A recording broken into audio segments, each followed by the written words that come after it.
ठीक है, तो मैंने बोर्ड पे काफ़ी सारी चीज़ें जो है वो जमा की हुई हैं। इंशाल्लाह इसको मैं बारी बारी जो है वो एक्सप्लेन करूंगा।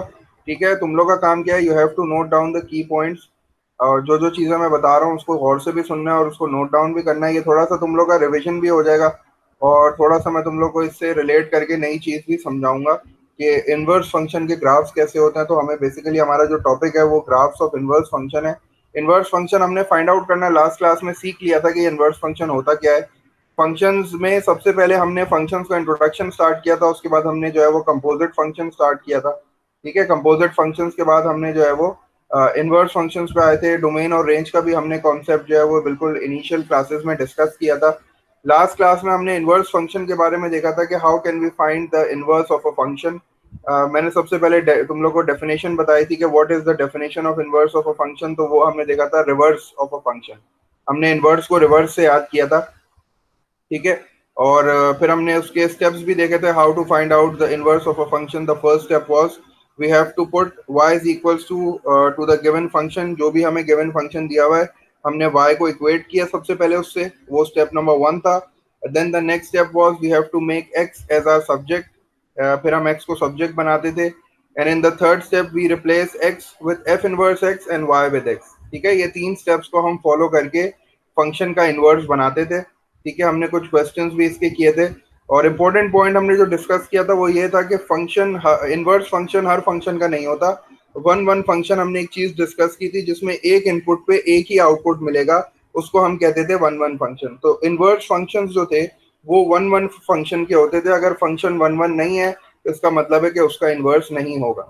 ठीक है, आज इसको थोड़ा सा और डिटेल में डिस्कस करेंगे इनवर्स फंक्शंस को, लेकिन सबसे पहले जो स्टार्ट करना है वो ये स्टार्ट करना है कि मतलब अगर मैं तुम्हें जो है वो कोई ग्राफ शो करूं और तुमसे पूछूं कि ये जो है वो फंक्शन कौन सी डिग्री का है या कौन सी इक्वेशन का है फंक्शन, तो तुम लोग को आइडिया होना चाहिए कि ये जो अगर इस तरह की लाइन बन रही है तो ये कौन सा फंक्शन है, अगर इस तरह पैराबोला बन रहा है तो ये किस तरह का फंक्शन है। तो थोड़ा सा तुम लोग को जो है ना वो कहते हैं ना फेमिलराइज कराने के लिए कि किस टाइप के फंक्शंस हमारे पास हैं और हमें उनको ड्रॉ करना है। तो उसके लिए मैंने ये छोटा सा एक तुम लोग के लिए एक मतलब इमेज शेयर किया है। स्टार्टिंग हम लोग इस तरह करते हैं कि देखो, सबसे पहले अगर तुम्हें कोई भी फंक्शन दिया जाए, ठीक है, whenever you are given with a function और वो तुमसे बोले कि you have to draw this function, तो सबसे पहले तुम्हें पता है कि तुम्हारे पास अगर फंक्शन है तो उसकी डोमेन भी होगी। ठीक है, डोमेन में एक्स की वैल्यूज होती हैं। आप एक्स की वैल्यूज बारी बारी अपने फंक्शन में पुट करते रहोगे and you will get the values of Y. ठीक है, आपको उसने एक फंक्शन दिया है और आपने उसने आपको डोमेन भी दिया होगा जब फंक्शन दिया होगा तो, और आपसे वो कह रहा है कि प्लॉट करो इस फंक्शन को। तो प्लॉट करने के लिए आपको एक्स और वाई की वैल्यूज चाहिए, और एक्स की वैल्यूज का मतलब डोमेन और वाई की वैल्यूज का मतलब रेंज। तो आप वाई की एक्स की वैल्यूज बारी बारी अपने फंक्शन में पुट करोगे और वाई की वैल्यूज फाइंड आउट करते रहोगे। दोनों एक्स और वाई की वैल्यूज को ऑर्डर्ड पेयर में लिखोगे और कार्टेशियन प्लेन में, कोऑर्डिनेट प्लेन में उसको प्लॉट कर दोगे। जब आप प्लॉट करोगे तो आपको कुछ कर्व्स मिलेंगे या कुछ लाइंस मिलेंगी, आपको कुछ जो है वो डिजाइन मिलेंगे। ठीक है, तो वो चीज आइडेंटिफाई करना इंपॉर्टेंट है कि जो चीज हमें मिल रही है वो क्या सही है कि गलत है, क्योंकि समटाइम्स ऐसा होता है कि आप स्ट्रेट लाइन नहीं होती। अगर आपको पता ही नहीं है कि स्क्वायर रूट का जो कर्व है वो किस तरह का तो होगा, आप स्ट्रेट लाइन बना दोगे। ठीक है ना, तो ये आइडेंटिफिकेशन भी बहुत इंपॉर्टेंट है। तो मैंने थोड़ा सा इस आइडेंटिफिकेशन को, क्योंकि हमने पिछली क्लासेस में भी थोड़ा सा डिस्कस किया था कि कौन सा कर्व किस तरह का होता है, कौन सा कर्व फंक्शन है कि नहीं है, इस क्लास में भी मैं उसको थोड़ा सा रिफ्रेश करा रहा हूँ ताकि हम लोग सारे के सारे एक चीज समझ में आ जाए। सबसे पहले मैंने यहाँ लिखा हुआ है लीनियर। ठीक है, स्टार्ट मैंने कहाँ से किया, मैंने स्टार्ट ये किया कि अगर तुम्हें कभी कोई फंक्शन प्लॉट करने के लिए दिया जाए तो सबसे पहले तुम उस फंक्शन में डोमेन उसको देखोगे और डोमेन में से एक्स की वैल्यूज निकाल के बारी बारी उस फंक्शन में पुट करोगे और अपनी रेंजेस निकालोगे। ठीक है, डोमेन एक्स की वैल्यूज हो गई, रेंज वाई की वैल्यूज हो गई, और तुम्हें प्लॉट करने के लिए एक्स और वाई की वैल्यूज चाहिए होती है, आप कार्टेशियन प्लेन में प्लॉट कर दोगे। अगर तुम्हारा फंक्शन लीनियर है, लीनियर फंक्शन का मतलब है कि तो अगर तुम्हें इक्वेशन ऑफ लाइन दी हुई है, मतलब आपका जो हाईएस्ट डिग्री है वो वन है, तो इसका मतलब है कि हमारी जो हमारा जो शेप बनेगा कर्व पे वो स्ट्रेट लाइन बनेगा। ठीक है, स्ट्रेट लाइन अगर आपके पास आ रही है तो this is called the linear function. Linear function के लिए हम लिखते हैं F of x is equal to X. ठीक है, मतलब y is equal to X. Simple words में बोलूं तो y is equal to X, y is equal to X जो है वो इक्वेशन ऑफ अ लाइन है।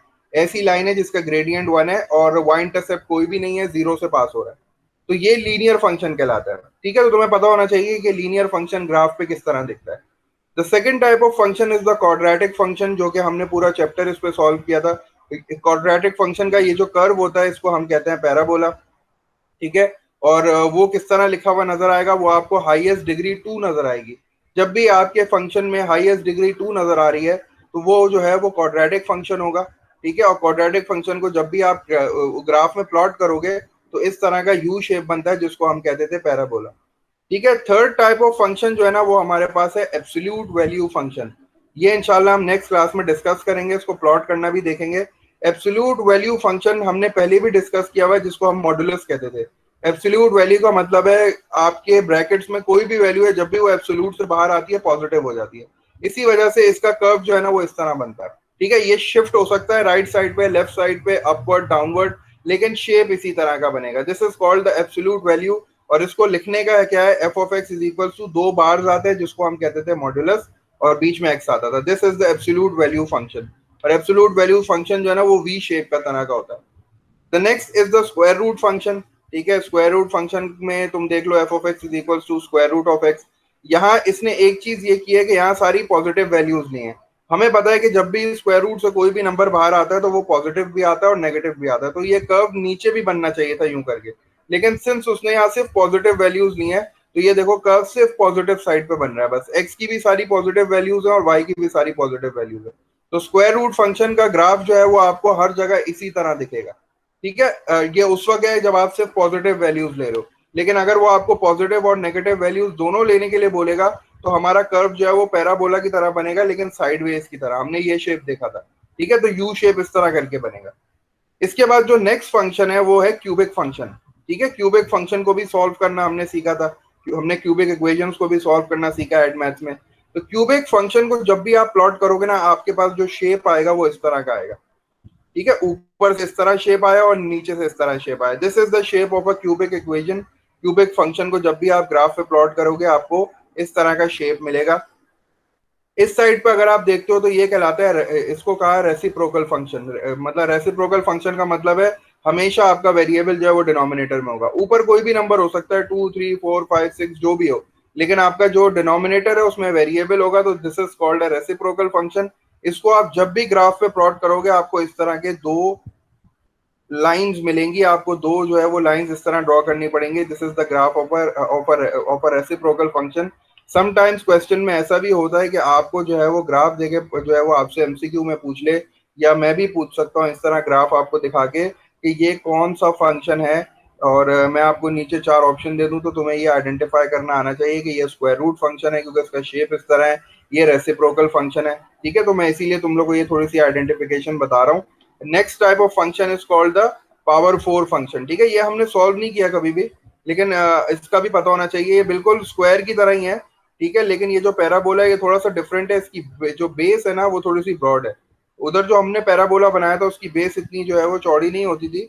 तो x4 पावर अगर आ जाएगी तो इसकी जो बेस है ना वो थोड़ी सी ब्रॉड हो जाएगी। तो ये भी शेप तुम्हें पता होना चाहिए। This is called F of x is equal to x4। तो लास्ट टाइप का जो फंक्शन है ये हमारा एक्सपोनेंशियल फंक्शन है, ठीक है। एक्सपोनेंशियल फंक्शन हमने लॉग्स में देखा था, ठीक है ना। लॉग्स में हमने देखा था एक्सपोनेंशियल फंक्शन। तो ये this is an exponential function. Exponential function का ग्राफ हमेशा इसी तरह बनता है, ठीक है। ये थोड़ा सा आगे पीछे शिफ्ट हो सकता है लेकिन हमेशा शेप इसी तरह बनता है। एक्सपोनेंशियल फंक्शन वो फंक्शन होता था जब हमारे पावर में वेरिएबल आ जाए तो वो फंक्शन एक्सपोनेंशियल कहलाता था। इसका बिल्कुल ऑपोजिट लॉग फंक्शन था, लॉगैरिथम, जो हमने देखा था, ठीक है। हमने दो तरह के फंक्शन वहां किए थे, एक किया था लॉगैरिथम और एक किया था एक्सपोनेंशियल, ठीक है। तुम लोग को ये याद होगा, लॉग जब करेंगे तो थोड़ा सा और रिवाइज हो जाएगा ये। और ये जो फंक्शन है ना, ये जो ग्राफ आपको नजर आ रहा है, this is the graph of a exponential function. Log function भी होता है। अब लॉग फंक्शन अगर तुम देखोगे ना वो बिल्कुल इसका उलट होता है, वो इस तरह करके बनता है, यूं करके, ठीक है। वो यूं करके बनता है बिल्कुल। वो मैं दिखाऊंगा अभी। अभी मेरे पास आगे एक शेप है जिसमें मैं दिखाऊंगा। तो लॉग फंक्शन जो है ना वो बिल्कुल इसका ऑपोजिट है क्योंकि वो इसका बिल्कुल इनवर्स है ना, उलट है। तो वो यूं करके बनेगा तो लॉग फंक्शन यूं करके बनेगा, ठीक है। तो this is the shape of the exponential function. और अगर आप लॉग फंक्शन बनाना चाहो तो लॉग फंक्शन का शेप इस तरह आता है। तो ये कुछ शेप्स है जो कि मैं तुम लोग को दिखाना चाह रहा था ताकि तुम लोग को थोड़ा सा आइडिया हो जाए कि since we are doing functions तो हमारे पास फंक्शंस कौन कौन से हैं। तो हमारे पास लीनियर फंक्शंस होते हैं, हमारे पास क्वाड्रेटिक फंक्शंस होते हैं जो कि ग्राफ में इस तरह नजर आते हैं, हमारे पास एब्सोल्यूट वैल्यू फंक्शंस हैं जो कि ग्राफ में इस तरह नजर आएंगे, स्क्वायर रूट फंक्शंस हैं। लीनियर फंक्शन तुम देखते ही बता दोगे क्योंकि हाईएस्ट पावर वन होगी उस पे। अगर मैं तुम्हें कोई फंक्शन दूं और मैं पूछूं कि भाई ये कौन सा फंक्शन है, तो तुम देखोगे हाईएस्ट पावर वन है, तो तुम बता दोगे डायरेक्ट कि लीनियर फंक्शन है। इसीलिए ग्राफ में भी थोड़ा सा जो है वो इंपॉर्टेंट है कि आइडेंटिफाई करना कि ग्राफ के शेप से भी आपको पता चलना चाहिए कि आपका फंक्शन कौन सा है। तो this is a square root function. ठीक है, उसके बाद हमने क्यूबिक फंक्शन भी देख लिया, उसके बाद हमने रेसिप्रोकल भी देखा, x4 फंक्शन भी देख लिया, और हमने एक्सपोनेंशियल और लॉगरिथम फंक्शंस भी देख लिए। ये सिर्फ फंक्शंस आइडेंटिफिकेशन के लिए थे, ताकि अगर तुम्हें कभी कोई ग्राफ मिल जाए तो तुम्हें आइडेंटिफाई करने में आसानी हो कि ये मेरा फंक्शन कौन सा है। ठीक है, नेक्स्ट टॉपिक की तरफ चलते हैं। हमने कल इनवर्स फंक्शन जब किया था लास्ट क्लास में, तो वहाँ एक क्वेश्चन ये था कि मैंने तुम्हें बोला था कि इनवर्स फंक्शन हर फंक्शन का नहीं होता, इनवर्स फंक्शन सिर्फ वन वन फंक्शन का होता है। ठीक है, तो अब उसी से हमारे पास एक ये क्वेश्चन है कि हमें कैसे आइडेंटिफाई होगा कि हमारा फंक्शन वन वन है। ठीक है, तो इसके दो आंसर्स हैं तुम्हारे लिए। हमने सबसे पहले फंक्शंस जब डिस्कस किया था, फंक्शन की हम जब बेसिक्स हम डिस्कस कर रहे थे, तो मैंने तुम्हें बोला था कि अगर कभी तुम्हें ग्राफ मिले और तुमसे पूछा जाए कि क्या ये फंक्शन, क्या ये ग्राफ में ये जो लाइन बनी हुई है ये फंक्शन है, ये फंक्शन का ग्राफ है कि नहीं है, तो तुम्हें मैंने एक टेस्ट बताया था जिसको मैंने कहा था वर्टिकल लाइन टेस्ट। हम हर फंक्शन पे, हम हर शेप पे वर्टिकल लाइन टेस्ट, एक वर्टिकल लाइन ड्रॉ करते थे और ये देखते थे कि अगर वर्टिकल लाइन दो पॉइंट ऑफ इंटरसेक्शन मिल रहे हैं तो इसका मतलब है वो फंक्शन नहीं था। ठीक है, तुम लोग को ये याद होगा कि जब हमने वर्टिकल लाइन टेस्ट किया था, वर्टिकल लाइन टेस्ट का मतलब होता है कि अगर पास हो गया वर्टिकल लाइन टेस्ट का मतलब है कि ये फंक्शन है। उसमें क्या करते थे हम, हमारे पास जो शेप होता था हम वर्टिकल लाइंस ड्रॉ करते थे। फॉर एग्जांपल, अगर मैं इस शेप की बात करूं, तो अगर मुझे देखना है कि ये फंक्शन है कि नहीं है, तो मैं क्या करूंगा, वो ऐसे वर्टिकल लाइंस ड्रॉ करूंगा। ठीक है, और मैं जब भी वर्टिकल लाइन ड्रॉ करूंगा तो पॉइंट ऑफ इंटरसेक्शन जो है वो एक ही मिल रहा है। ठीक है, तो इसका मतलब है कि ये फंक्शन है। अगर मैं इसकी बात करूं, यहाँ भी मैं वर्टिकल लाइन ड्रॉ करूं तो यहाँ भी देखो एक ही पॉइंट ऑफ इंटरसेक्शन मिल रहा है, इसका मतलब ये भी फंक्शन है। ठीक है ना जी। इस वाले को मैं मिटा देता हूँ क्योंकि फिर कंफ्यूजन ना हो जाए, ये तो मैंने अलग ड्रॉ किया था ना लॉग का। इस तरह मैं सारे फंक्शंस को बारी बारी ड्रॉ करूँ ना तो मुझे पॉइंट ऑफ इंटरसेक्शन एक ही मिलेगा, इसका मतलब है they all are functions because they are satisfying the vertical line test. इसी तरह मेरे पास एक और टेस्ट है जिसको मैंने बोला horizontal line test. Horizontal line test क्या है? हॉरिजॉन्टल लाइन टेस्ट बिल्कुल वही है कि मैं एक हॉरिजॉन्टल लाइन ड्रॉ करूंगा, अगर हॉरिजॉन्टल लाइन के सिर्फ एक ही पॉइंट ऑफ इंटरसेक्शन मिलेगा इसका मतलब वो फंक्शन वन वन फंक्शन है। लेकिन अगर हॉरिजॉन्टल लाइन ने दो जगह कट किया मेरे कर्व को तो इसका मतलब है कि वो वन वन फंक्शन नहीं है। फॉर एग्जाम्पल, अगर मैं सर्कल की बात करूं तो ना ये सर्कल फंक्शन है और ना ये सर्कल इनवर्स फंक्शन है, क्योंकि मुझे पता है फंक्शन में मुझे वर्टिकल लाइन टेस्ट को पास कराना पड़ेगा, वो भी पास नहीं करेगा, ये हॉरिजॉन्टल लाइन भी पास नहीं करेगा। अब जरा इस पैराबोला को देखते हैं जो कि क्वाड्रेटिक फंक्शन है। ये फंक्शन है क्योंकि ये वर्टिकल लाइन टेस्ट को पास करेगा, लेकिन ये हॉरिजॉन्टल लाइन टेस्ट को पास नहीं करेगा, इसका मतलब this is not a one one function. अगर ये वन वन फंक्शन नहीं है तो इसका मतलब इसका इनवर्स नहीं होगा।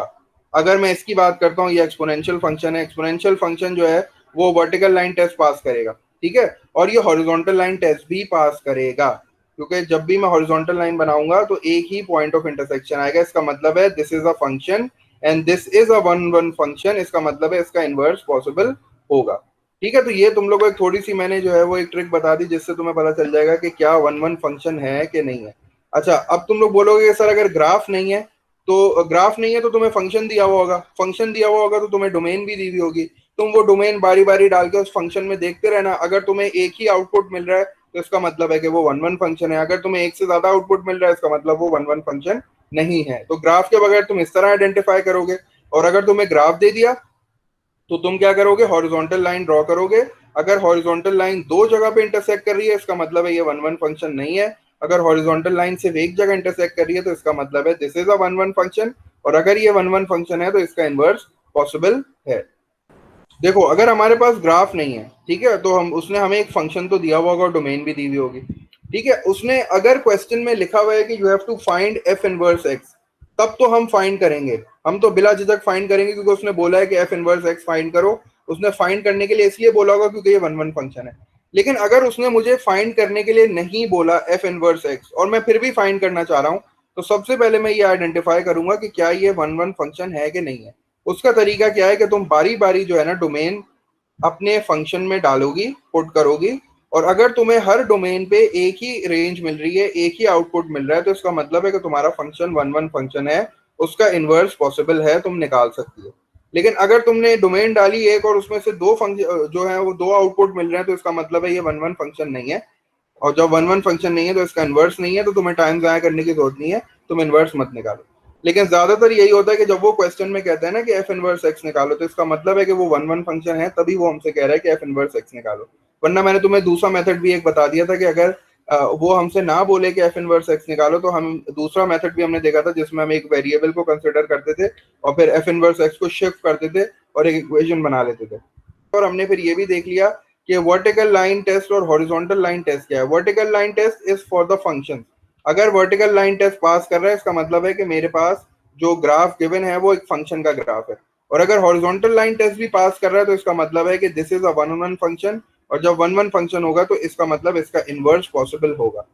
ठीक है, तो इसके बाद जल्दी से जो है वो हमारे पास एक नेक्स्ट छोटा सा टॉपिक है जो कि हमने लास्ट टाइम डिस्कस नहीं किया था। हमने डोमेन और रेंज नहीं डिस्कस की थी इनवर्स फंक्शन की। क्योंकि मैंने तुम्हें बोला कि inverse function is basically reverse of a function. तो अगर फंक्शन की डोमेन हम इनपुट को कहते हैं, अगर फर्ज करो हमारे पास इनपुट्स जो हैं उनको हम डोमेन कहते हैं, और जो आउटपुट आते हैं फंक्शन में, जो आंसर्स आते हैं फंक्शन में पुट करने के बाद, उनको हम रेंज कहते हैं। तो इनवर्स फंक्शन तो इसका उलट है ना। इनवर्स फंक्शन का मतलब ये ऑपोजिट है। ठीक है, मतलब अगर मैं तुम्हें एक फंक्शन दूं और उसकी एक डोमेन और रेंज हो, ठीक है, हमेशा आपको फंक्शन मिलता है और डोमेन मिलती है, रेंज आप खुद निकालते हो। ठीक है, और रेंज कैसे निकालते हो, बारी बारी डोमेन जो है वो फंक्शन में डालते रहते हो, रेंज आ जाती है। और आपसे अगर वो पूछता है कि भाई इनवर्स निकालो और उसकी डोमेन और रेंज क्या होगी, तो आप सबसे पहले ये देखोगे कि आपकी रेंज क्या है। जो भी आपकी रेंज होगी ना, वो उसकी डोमेन बन जाएगी, और जो भी उसकी डोमेन होगी वो उसकी रेंज बन जाएगी। ठीक है, आप उसको फ्लिप कर दोगे। इसका एक क्वेश्चन देख लेते हैं ताकि ये वाला कॉन्सेप्ट समझ में आ जाए कि ये डोमेन और रेंज किस तरह जो है वो चेंज होगी। हमारे पास एक फंक्शन है, ठीक है, एक फंक्शन मेरे पास दिया हुआ है 2x+3/x+1, और उसने मुझे डोमेन दे दी इस फंक्शन की। ये फंक्शन है, ठीक है, उसकी डोमेन उसने मुझे दे दी कि x जो है वो ग्रेटर देन 1 है, x इज ग्रेटर देन 1। ये उसने डोमेन दे दी, मतलब x की वैल्यूज जो हैं वो 1 से बड़ी हैं सारी, ठीक है, 1 से छोटी नहीं हो सकती। और फिर वो मुझसे कह रहा है कि find F inverse x, F inverse x find out करो। अब उसने मुझे कह दिया F inverse x find out करो, इसका मतलब है ये वन वन फंक्शन होगा।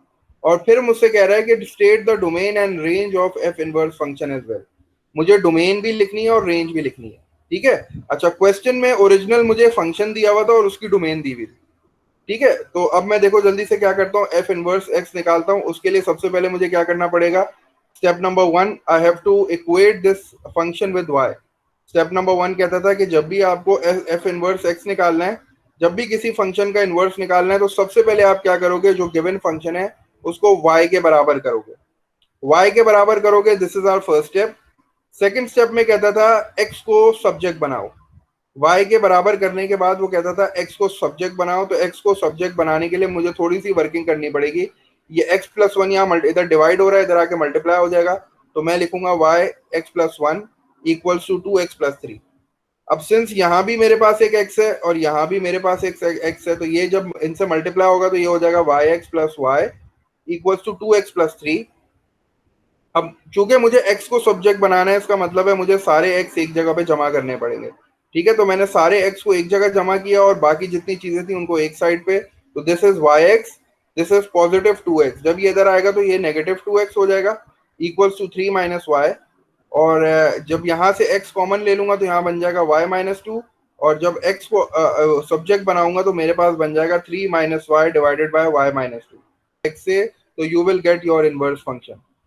ये मेरे पास ओरिजिनल फंक्शन था और ये मेरे पास इसका इनवर्स है। इसका इनवर्स फंक्शन निकालने के लिए 3 स्टेप्स फॉलो किए मैंने।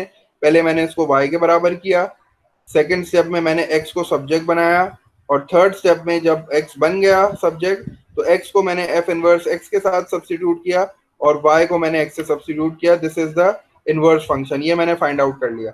अब पार्ट बी मुझे सॉल्व करना है। पार्ट बी में मुझसे कह रहा है कि state the domain and range of f inverse x।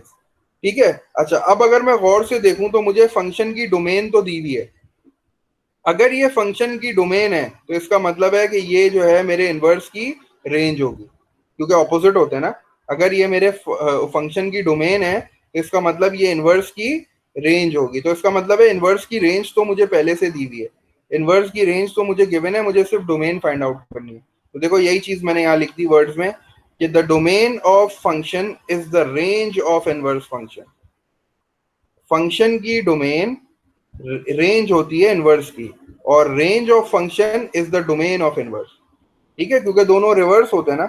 मैं इनपुट पुट करके आउटपुट वो करता था फाइंड आउट, और फिर जब इनवर्स के लिए मैं आउटपुट को लेके इनपुट फाइंड आउट करता था, तो मैं रिवर्स डायरेक्शन में जा रहा था। तो इसी वजह से आप भी क्या करोगे कि जो फंक्शन की डोमेन होगी वो रेंज बन जाएगी इनवर्स की, और जो रेंज होगी फंक्शन की वो डोमेन बन जाएगी इनवर्स की। तो अगर मैं क्वेश्चन में गौर से देखूं तो मुझे जो है वो डोमेन तो दी हुई है फंक्शन की, मुझे फंक्शन की डोमेन स्टार्टिंग में दी हुई थी। तो अगर ये डोमेन है फंक्शन की तो ये रेंज होगी इनवर्स की। तो मैंने यहाँ पहली लाइन तो यही लिख दी कि the range of inverse is x is greater then 1। ये तो मुझे फाइंड आउट करने की जरूरत ही नहीं पड़ी। ठीक है, अब मुझे डोमेन फाइंड आउट करनी है, तो डोमेन फाइंड आउट करने के लिए मैं क्या करूंगा, 1 को पुट कर देता हूँ इसमें। ठीक है, जैसे मैं रेंज फाइंड आउट करता था, मुझे डोमेन दी हुई है, रेंज चाहिए, मैं क्या करूंगा, एक्स इज ग्रेटर देन 1 है तो मैं 1 को इस फंक्शन में पुट कर देता हूँ, जो आंसर आएगा वो मेरी रेंज हो जाएगी ग्रेटर देन। तो मैंने उसी तरह बिल्कुल फाइंड आउट किया। मैंने अपने फंक्शन में जो रिक्वायर्ड मेरे पास फंक्शन था, मैंने उसमें 1 पुट किया। जब मैं उसमें 1 पुट करूंगा तो ये मेरे पास था फंक्शन 2x+3 अपॉन x+1। जब मैं यहाँ 1 पुट करूंगा तो अपॉन 2। ठीक है, और चूंकि ये रेंज है तो इसका मतलब ये इनवर्स की डोमेन होगी। तो मैंने यहाँ देखो, यहाँ यही वाली लाइन लिख दी, the domain of inverse is greater than 5/2। तो बस सिर्फ ये कॉन्सेप्ट तुम्हें समझाना था कि रेंज और डोमेन फाइंड आउट कैसे करते हैं। तो रेंज और डोमेन में से एक चीज तो आपको पहले से ही गिवन होती है, वो फंक्शन की डोमेन तो आपको देगा ही देगा ना। तो जो फंक्शन सर की डोमेन होगी वो इनवर्स की रेंज होगी। बोलो। सर एक्स तो ग्रेटर देन 1 था ना, तो फिर आपने 1 क्यों एन के डाला, वो इक्वल टू 1 थोड़ी ना था। एक्स इज ग्रेटर देन 1 डाला ना मैंने इसीलिए जो है वो रेंज लिखी ना, वो भी ग्रेटर देन के साइन के साथ ही लिखी है।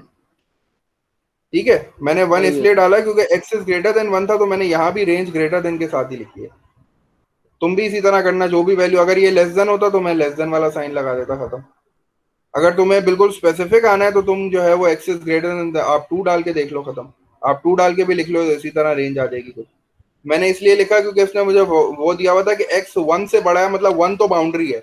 1 बाउंड्री है मतलब 1 से सारे के सारे ऊपर ही है ना, तो 1 तो नहीं हो सकता। तो इसीलिए मैंने 1 डाल के पहले रेंज फाइंड आउट कर लिया। जब रेंज फाइंड आउट कर ली तो रेंज को भी मैंने ग्रेटर देन साइन के साथ ही लिख लिया।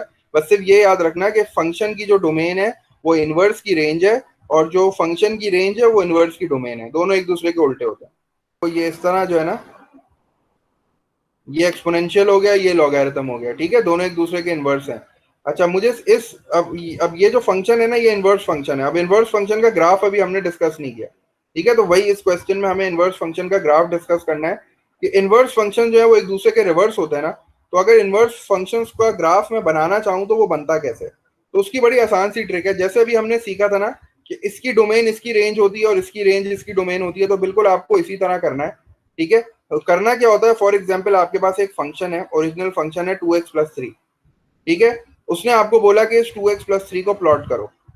इस 2x+3 को प्लॉट करने के लिए आप क्या करोगे, अपनी मर्जी से x की वैल्यू सपोज करोगे, अगर उसने आपको कोई डोमेन नहीं दी हुई।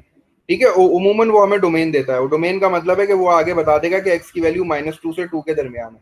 अगर उसने आपको डोमेन नहीं दी हुई, आपने कोई भी अपनी मर्जी से x की वैल्यू सपोज कर ली, और बारी बारी वो x की वैल्यूज फंक्शन में डाल के y की वैल्यूज जो है वो फाइंड आउट कर ली। जब आप -2 डालोगे तो -2 multiply by 2 will be -4, -4 + 3 will be -1।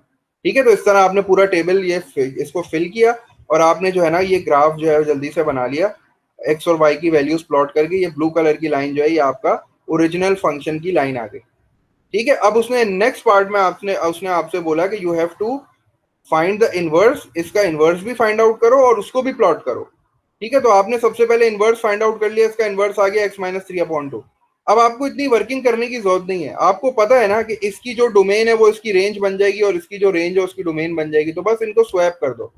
यहाँ जो x की वैल्यूज लिखी हुई है ना जितनी भी, वो सारी y की वैल्यूज में लिख देना, और यहाँ जो y की वैल्यूज लिखी हुई है आप उनको x की वैल्यूज में लिख दोगे, तो आपको एक और सेट ऑफ बॉक्स मिल जाएगा जिसको जब आप प्लॉट करोगे तो you will get the inverse function graph. आपको इनवर्स का फंक्शन भी मिल जाएगा। तो इनवर्स का फंक्शन बनाने के लिए बड़ी आसान सी ट्रिक है, ओरिजिनल फंक्शन का बॉक्स बना लो और उसकी वैल्यूज को स्वैप कर दो, तो आपको इनवर्स जो है ना फंक्शन का भी ग्राफ मिल जाएगा। पॉइंट क्या है, पॉइंट ये है कि इनवर्स फंक्शन और ओरिजिनल फंक्शन के जो ग्राफ्स है ना, वो दिखने में ऐसा लगते हैं कि वो दोनों एक दूसरे के रिफ्लेक्शन है।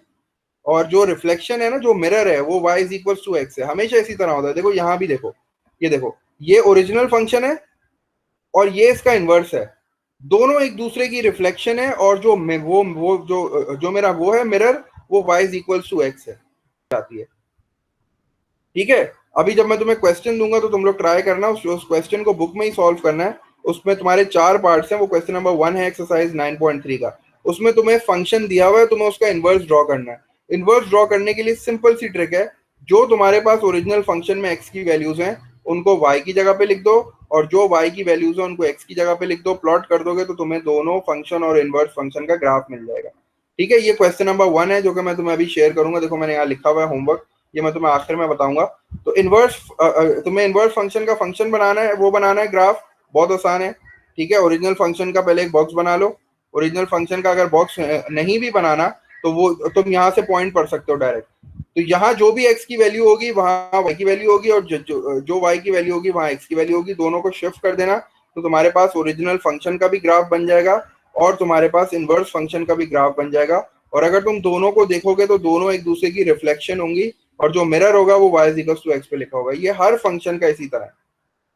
ठीक है, इसका क्वेश्चन नंबर 1 जब ट्राई करोगे ना बुक में, तो वो इसी तरह तुम्हें नजर आएगा कि तुम्हें वहां जो है वो इनवर्स फंक्शन और फंक्शन का ग्राफ ड्रॉ करना। ठीक है, तो उसको ड्रॉ करने का तरीका यही है कि फॉर एग्जाम्पल तुम्हारे पास ये वाला पॉइंट है, ये वाला पॉइंट हमारे पास क्या है, 0 और 4। तो तुम क्या करोगे, लिखोगे 0 और 4 और इसको स्वैप कर दोगे। जब इसको स्वैप करोगे तो ये क्या बन जाएगा, ये बन जाएगा 4 0। ये पॉइंट ओरिजिनल मेरे पास क्या है, यहाँ x की वैल्यू 0 है और y की वैल्यू 4 है। तो ये ओरिजिनल फंक्शन का है। लेकिन जब तुम इनवर्स में करोगे तो स्वैप कर दोगे। स्वैप करोगे तो 4 x की जगह पे आ जाएगा और 0 y की जगह पे आ जाएगा, और ये देखो 4 0, ये रहा पॉइंट। इसी तरह तुम्हारे पास ये वाला पॉइंट है। ये पॉइंट क्या है, 1 है, x की वैल्यू 1 है और 5 है। तो 1 और 5 तुमने यहाँ लिखा, और 1 और 5 चूंकि ये फंक्शन का है, तुम्हें इनवर्स चाहिए, तुम इसको स्वैप कर दो। जब स्वैप करोगे तो ये क्या बन जाएगा, 5 और 1। तो 5 और 1 जब तुम प्लॉट करोगे तो 5 और 1 किधर बन जाएगा, 5 और 1 इस साइड पे बन जाएगा। ये रहा 5 और 1। ठीक है, ये 5 हो गया, ये 1 हो गया। तो तुम्हें ओरिजिनल बिल्कुल ऐसा लगेगा कि ये इमेज से जितना दूर ये वाला पॉइंट है, इमेज से इतना दूर ये वाला पॉइंट है। तो इस तरह हम जो है ना वो इनवर्स फंक्शंस के ग्राफ बनाते हैं। हमें एक फंक्शन दिया हुआ होता है, हम उसका ग्राफ बनाते हैं और फिर उसकी y और x की वैल्यूज को स्वैप करके उसका इनवर्स का भी फंक्शन बना लेते हैं, वो ग्राफ बना लेते हैं। ठीक है, यही चीज मैंने यहाँ भी लिख दी। The graph of an inverse function is the reflection of the graph of the original function, and the line of जो रिफ्लेक्शन है वो y is equal to x, मतलब डायगोनल लाइन है जो कि ओरिजिन से पास हो रही है। इसको बनाने का तरीका क्या है, जो भी आपके पास ओरिजिनल फंक्शन में x और y की वैल्यूज हैं उनको स्वैप कर दो। बस एक लास्ट क्वेश्चन करते हैं और क्लास फिनिश कर लेते हैं। मैं फिर होमवर्क सर तुम्हारे साथ तो ये डिस्कस। क्वेश्चन नंबर 1 बुक में करेंगे, रजिस्टर में नहीं करेंगे? नहीं, बुक में कर लेना, वही जहाँ ग्राफ बना हुआ है ना उसी ग्राफ पे बना लेना, जल्दी बन जाएगा। ओके वरना सर। अगर रजिस्टर में करना चाहोगे ना तो तुम्हें एक रफ सा ग्राफ बनाना पड़ेगा, स्केलिंग करनी पड़ेगी उसकी। ये बुक में ही कर लेना, बुक में ही हो जाएगा 2 मिनट में। तो तुम्हारे पास 4 ग्राफ्स हैं, चारों ग्राफ में एक एक फंक्शन बना हुआ है, तुम्हें उसका इन्वर्स बनाना है। इन्वर्स बनाने के लिए बस 2-3 पॉइंट कोई भी कंसिडर करो, उनकी वैल्यूज को स्वैप करो और तुम्हें जो है वो इन्वर्स का फंक्शन मिल जाएगा, ग्राफ मिल जाएगा। कॉम्बिनेशन ऑफ फंक्शन से भी याद किया था ना कि 2 फंक्शंस को कंबाइन कर रहे थे, एक की वैल्यू एक में सब्स्टिट्यूट कर रहे थे। तो ये जो टॉपिक है ये है inverse of a composite function. मतलब एक कंपोजिट फंक्शन निकालूंगा और फिर उसका इनवर्स चेक करूंगा कि उसका इनवर्स कैसे निकलता है। तो मेरे पास जो क्वेश्चन है उसमें एक फंक्शन दिया हुआ है, given F of x is equal to 2x-1। ये मुझे फंक्शन दिया हुआ है ओरिजिनल। ठीक है, और मुझसे ये कह रहा है कि एक और फंक्शन है जी ऑफ एक्स की वैल्यू है हाफ एक्स प्लस 4। और 4 चीजें मुझे फाइंड आउट करनी है। The first thing is the F inverse x, the second thing is the ji inverse x, the third thing is F of ji inverse x. मतलब ये combination है, ठीक है, कंपोजिट फंक्शन है एफ ऑफ जी। इसका मतलब ये है कि पहले मैं कंपोजिट फंक्शन फाइंड आउट करूंगा एफ ऑफ जी का, उसके बाद उसका इनवर्स निकालूंगा। और लास्ट में ये कह रहा है कि पहले जी इनवर्स निकालो और फिर जो है वो जी इनवर्स में एफ इनवर्स एक्स पुट करके फाइंड आउट करो। मतलब ये दोनों जो है वो एक दूसरे के, इसको और इसको देखो, ये है कंपोजिट पहले निकालूं फिर उसका इनवर्स, और ये है कि दोनों के पहले इनवर्स निकाल लो और फिर जी इनवर्स में एफ इनवर्स को पुट कर दो। तो मैं ये देखता हूँ कि क्या ये दोनों सेम होते हैं कि नहीं होते हैं, ये मुझे फाइंड आउट करना है। पहले मैं एफ इनवर्स एक्स निकालता हूँ। एफ इनवर्स एक्स निकालने के लिए this is the function F x is equal to 2x-1। सबसे पहला स्टेप क्या है कि पहले मैंने अपने गिवन फंक्शन को y के बराबर किया। y के बराबर करने के बाद मुझे x को सब्जेक्ट बनाना है, तो x को सब्जेक्ट बनाने के लिए ये -1 है, इसको यहाँ शिफ्ट किया, ये +1 हो गया, इक्वल्स टू 2x। और सिंस मुझे x को सब्जेक्ट बनाना है, 2 मल्टीप्लाई हो रहा है, इधर आके डिवाइड हो जाएगा, तो x जो आ जाएगा वो आ जाएगा y + 1/2। जब x सब्जेक्ट बन जाए तो उसके बाद मैं क्या करता था, x को f इनवर्स x से रिप्लेस कर देता था। और ये स्टेप मत देखो, जब मेरा x सब्जेक्ट बन जाता था तो मैं x को किससे रिप्लेस करता था, f इनवर्स x से, और जहां जहां y होता था मैं उसको x से रिप्लेस कर देता था। तो ये मेरे पास f इनवर्स x की वैल्यू आ गई। ठीक है, this is the first step, y के बराबर किया, ठीक है, इक्वेट किया y से इक्वेट करने के बाद मुझे क्या करना है, x को सब्जेक्ट बनाना है। तो ये +4 है, शिफ्ट किया, -4 हो गया, is equal to half x। और हाफ x का मतलब है कि x को सब्जेक्ट बनाना है, तो ये 2 डिवाइड हो रहा है, इधर आके मल्टीप्लाई हो गया, तो 2y - 4 इक्वल्स टू x। इसको सिंप्लीफाई कर लिया, 2y - 8 हो गया। और जब x को मैं सब्जेक्ट बना लेता हूं तो उसके बाद थर्ड स्टेप क्या था कि जब x सब्जेक्ट बन जाए तो इसको इनवर्स से रिप्लेस कर दो, g इनवर्स x, और जहां जहां y लिखा उसको x से इनवर्स कर दो, तो this is the g inverse x, ये g इनवर्स x हो गया। ठीक है, ये सेकंड पार्ट भी हो गया। थर्ड पार्ट में उसने मुझे बोला था कि फर्स्ट फाइंड करो कंपोजिट f ऑफ gx और फिर उसका इनवर्स फाइंड करो। तो मैंने सबसे पहले क्या करना है, कंपोजिट फाइंड करना है। कंपोजिट फाइंड करने के लिए मैंने उसी तरह लिखा f of g of x, f को अलग लिखा, ब्रैकेट में g ऑफ x लिखा, और f के साथ पूरा का पूरा g ऑफ x ब्रैकेट में लिख दिया। g ऑफ x है हाफ x + 4। अब f ऑफ x में जहां जहां मुझे x नजर आ रहा है उस x की जगह पे मैं हाफ x + 4 लिखूंगा। तो f ऑफ x में जहां जहां मुझे x नजर आ रहा है उसकी जगह में हाफ x + 4 लिखूंगा। तो 2 एज इट इज आ गया, ब्रैकेट में हाफ x + 4 और -1।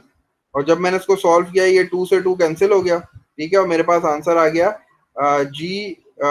x + 7। ठीक है, ये कंपोजिट फंक्शन है, मतलब f of g of x जो है वो x + 7 आ गया। अब मुझे बोल रहा था कि f of g of x का इनवर्स भी निकालो, तो इनवर्स निकालने के लिए क्या करूंगा, सबसे पहले इसको y के बराबर किया, उसके बाद x को सब्जेक्ट बनाया। x को जब मैंने सब्जेक्ट बना लिया तो उसके बाद लास्ट स्टेप में क्या करता था, इसको रिप्लेस कर देता था। तो मैंने इसको रिप्लेस कर दिया, f of g inverse x, और ये x - 7 हो गया। y को मैंने x से रिप्लेस कर देना। ठीक है, तो ये थर्ड स्टेप हो गया, ये मेरा थर्ड पार्ट हो गया, जिसमें मैंने पहले कंपोजिट फंक्शन फाइंड आउट किया, उसके बाद मैंने उसका इनवर्स निकाला।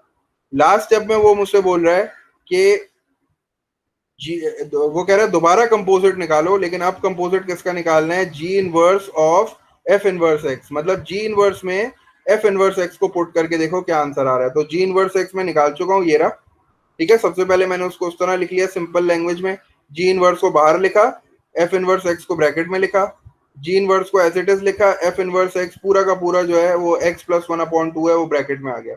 अब g इनवर्स x में जहां जहां मुझे x नजर आ रहा है उसकी जगह पे मैं क्या पुट करने वाला हूँ, x + 1/2। तो ये 2 एज इट इज आ गया, ब्रैकेट में x + 1/2 -8, 2 से 2 कैंसिल हो गया। दोबारा सॉल्व किया तो मेरे पास जो आंसर आ रहा था वो वही एग्जैक्टली सेम आंसर आ रहा था, x - 7।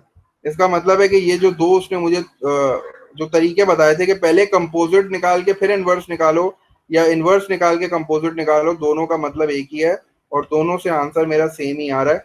तो मुझे बस यही चीज चेक करनी थी कि अगर मैं दोनों का कंपोजिट पहले निकाल के उनका होल इनवर्स निकालूं और दोनों का इनवर्स निकाल के उनका कंपोजिट निकालूं तो क्या आंसर सेम आता है। तो मैंने ये एग्जांपल से वेरीफाई भी कर लिया कि हाँ दोनों के आंसर्स बिल्कुल सेम आ रहे हैं।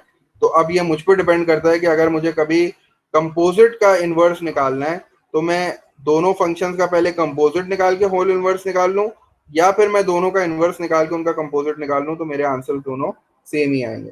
तो नोट कर लो, बस 3 क्वेश्चन है, ट्राई करना है। ये तीनों क्वेश्चन इसी तरह के जो मैंने अभी जिस तरह डिस्कस किया ना हमने उसी तरह के। क्वेश्चन नंबर 1 है, 13 है और 18 है 9.3 का।